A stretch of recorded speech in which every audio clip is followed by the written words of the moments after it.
One of the major headlines in Nigeria today is the case of worsening insecurity, as abductions and terrorist attacks have dominated the headlines. With the military doing all within its capacity to curb this issue, the federal government is faced with a problem that needs urgent solutions. Joining us on this show to discuss the insecurity across the country is Solomon Dalung, former Minister of Sports. He will also touch on the controversy over sections of the Electoral Act as amended and rumored to have attempted to give lawmakers who failed in the primaries automatic tickets, as well as review the road to the 2027 presidency. Good morning, Comrade Solomon Dalung, and thank you for joining us on the morning show. Good morning, Dr. Ruben and other members in the House. Well, Comrade, first let's start with this problem of insecurity. The Minister of Information, only yesterday at a seminar at an event in Abuja, said Nigerians must unite against terror. So what's your understanding of that charge? How are we going to unite against terror? In its reckoning, the objective of the terrorists, the bandits, the insurgents is not just to kill or kidnap, but to fragment this country, to cause disunity in this country. So maybe you have an idea how well we can unite to fight terrorists. And secondly, what's your reading of the road to the 2027 general elections? I discussed the issue of insecurity with a lot of heavy heart and pains. And it always interrogate my conscience as to the role some of us played in history to create a political situation that has brought Nigerians to this place. Because the All Progressive Congress, in all ramification, seems not to have solution to the security challenges confronting this country.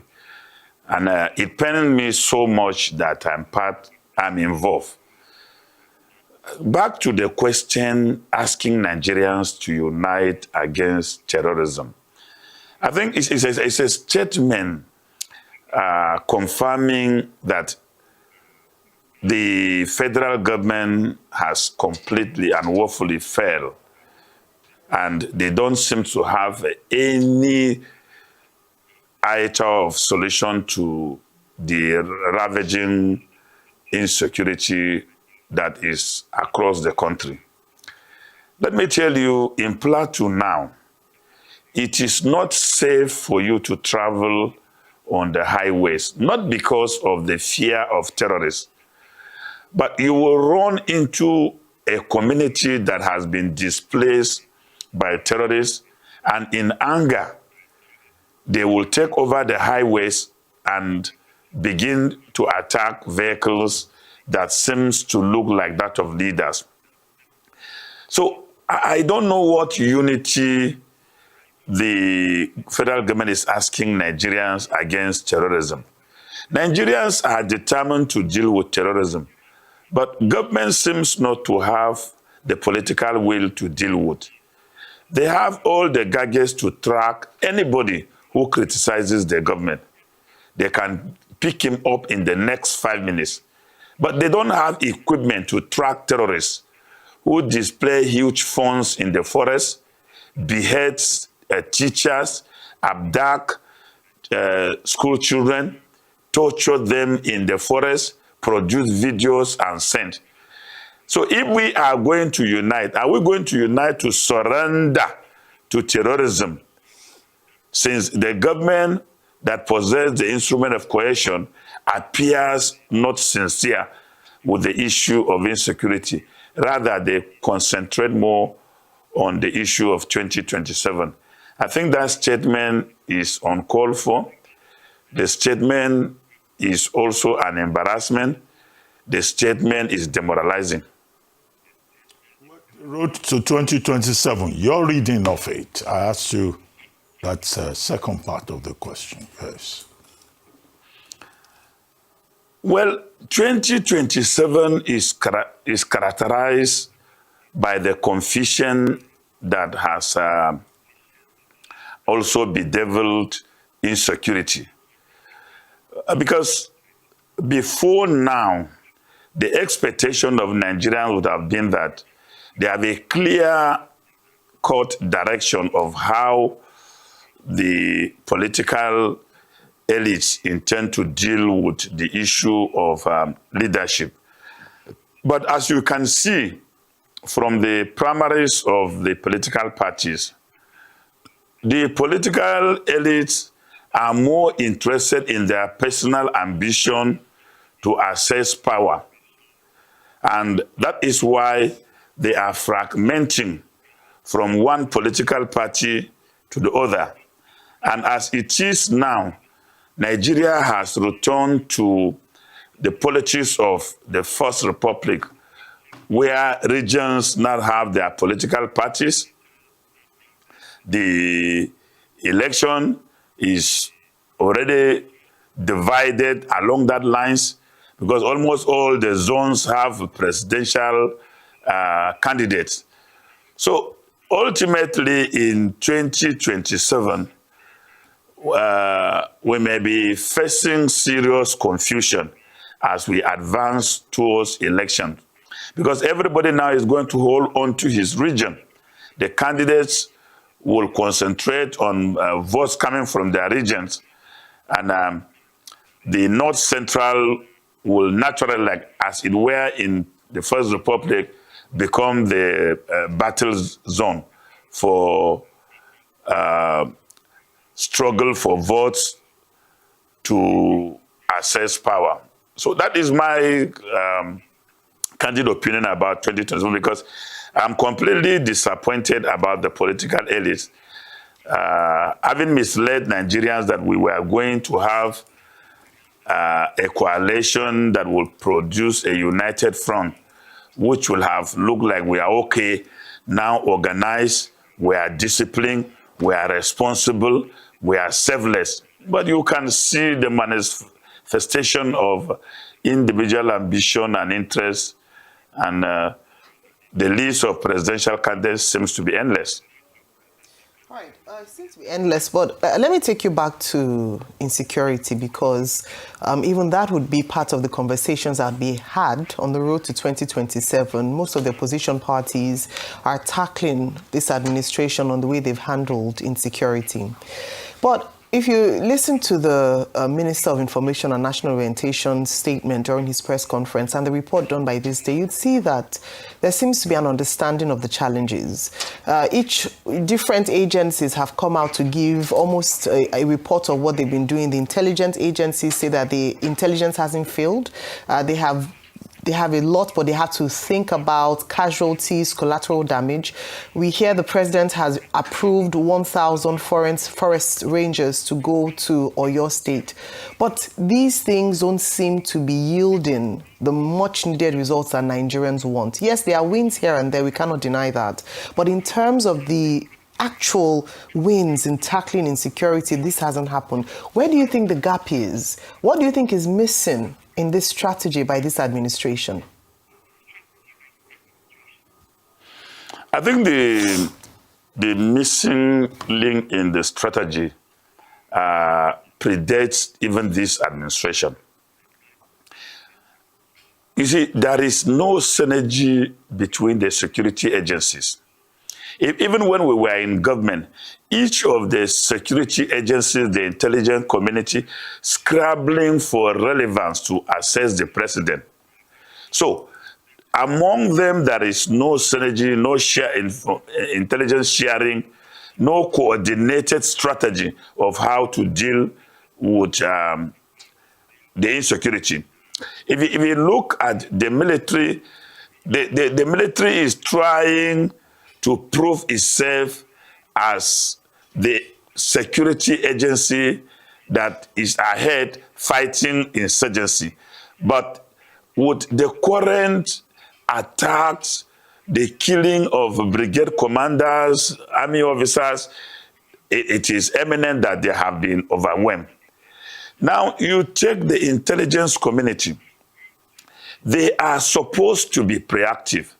Now, if what they are doing, like they are telling us, is yielding the desired results, why have they not been able to preempt these terrorists? Why have they been unable to track them where they are? Where have they been unable to try to locate them? And then the next question is, these terrorists displaced millions and billions in the forests. Are we now having a forest economy independent from the Nigerian economy? So the summary of it all is that there are two things lacking: the political will to deal with the situation and the uncoordinated approach to insecurity, and then the absence of a comprehensive approach to deal with the dynamics of terrorism. So we are yet to begin. And I will now try to add by saying that we were told that the Americans are here with us. If the Americans are here with us, what have they been doing? We have not felt their impact. All we know is that the moment government issue a statement that they are on top of the situation, the terrorists become emboldened and attack aggressively. So what actually is happening? I think they should stop assuring Nigerians and allow Nigerians to bear arms to deal with the situation. Secondly, communities should take responsibility for their security. Whether forest rangers or whatever they are saying, they cannot address this issue. Every community knows the environment better. Every community that is in Nigeria, we are not conquered. So we cannot, in an organized society, surrender to a ragtag criminals taking over our forests, kidnapping our women, our children, torturing them while we watch helplessly. This is unacceptable. Absolutely. And many might argue that this is where that Unite Against Terror campaign comes in, because it's clear that there's a lack of coordination. Some might go as far as saying that it's a subliminal way of still bringing back that same messaging that says that the opposition is fueling this insecurity. I'm curious, based on your breakdown, do you think that our biggest problem might actually be collusion? Do you think our biggest problem is that there's complicity, within the armed forces itself? Because this Unite Against Terror campaign, it leaves more questions unanswered than provides solutions. What are your thoughts? You see, the Unite Against Terror campaign, in my candid opinion, is an evidence of leadership failure. There is trust deficit between Nigerians and the government. So you cannot see an armed robber with a gun in his hand inviting you to a peace meeting and you will go. Nigerians do not trust their leaders again. Even the military have trust deficit with communities. That is why you hear communities coming out blaming them. So coming out with the campaign now will at all not deal with the issues. As to the issue of complicity, we can understand complicity when we review who are the stakeholders of the insecurity in Nigeria. There are multi-layer stakeholders involved in the current insecurity ravaging the country. There are those who benefit from the contracts of communities attack, and they are given contracts to supply relief materials. There are those who are beneficiaries of the security vote. There are those who are beneficiaries of attack because they peddle, sell arms to communities. There are financiers of terrorism themselves, and there are terrorist beneficiaries. So these layers of stakeholders cut across the political spectrum down to the social spectrum. And there are even those who are involved in generating intelligence for the terrorists to attack. These ones are common people that live even in the society. So we must understand the architecture of the current terrorism and the stakeholders involved who are who cut across the entire social system. This is how complex the situation is. So complicity will be an understatement. Comrade, one of the issues we've been dealing with in the last week is the 3rd anniversary of the Tinubu administration. I would like to hear from you your very brief assessment of how this administration has fared, and then why you keep at every turn referring to President Bola Ahmed Tinubu a political dwarf. You used to be a member of the APC. It's your old party that produced this same president.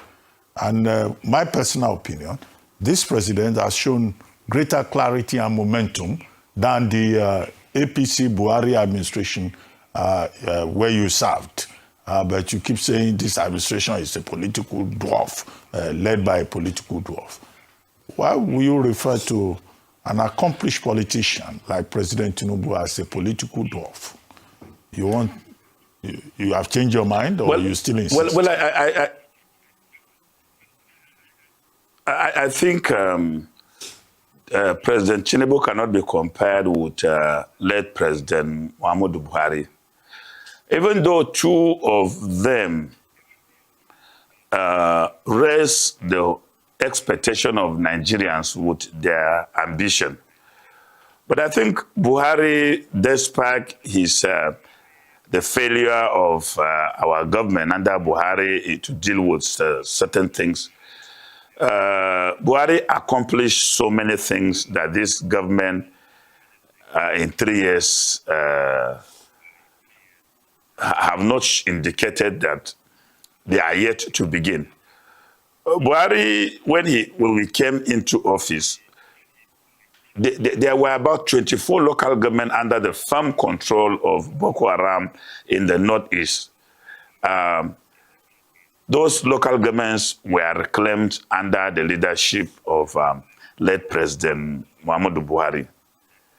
That is a milestone in dealing with insecurity. Even though things later degenerated in the second tenure, that remains the reason for which this government keeps arguing. Then back to President Tinubu. President Tinubu disappointed me full-time as an individual because my expectation of him, just like every other Nigerian, is that what he did in Lagos, which we refer to him as, the Lagos magician, we expected it to, at this point as of leadership, also be reflected. But 3 years into his tenure, it's just blame game, and then rhetorics of, reforms, that no single iota of the benefit has trickled. Rather, Nigerians are getting impoverished daily. The economy is in doldrum. Insecurity remains rhetorical. And unemployment, inflation, all on the rise. So I think these are my reasons why I think President Tinubu had not done well in the past 3 years, because there is nothing specifically I will hold on to score him, except to say he did well when he took the issue of local government autonomy to the Supreme Court, but he had the benefit is yet to trickle down to the local government. That I've always been commending him for. Okay, very interesting points. I'm sure that there would be reactions and responses to your claim around the evaluation of both administrations, the Buhari administration and the Tinubu administration. But thank you very much for your time this morning.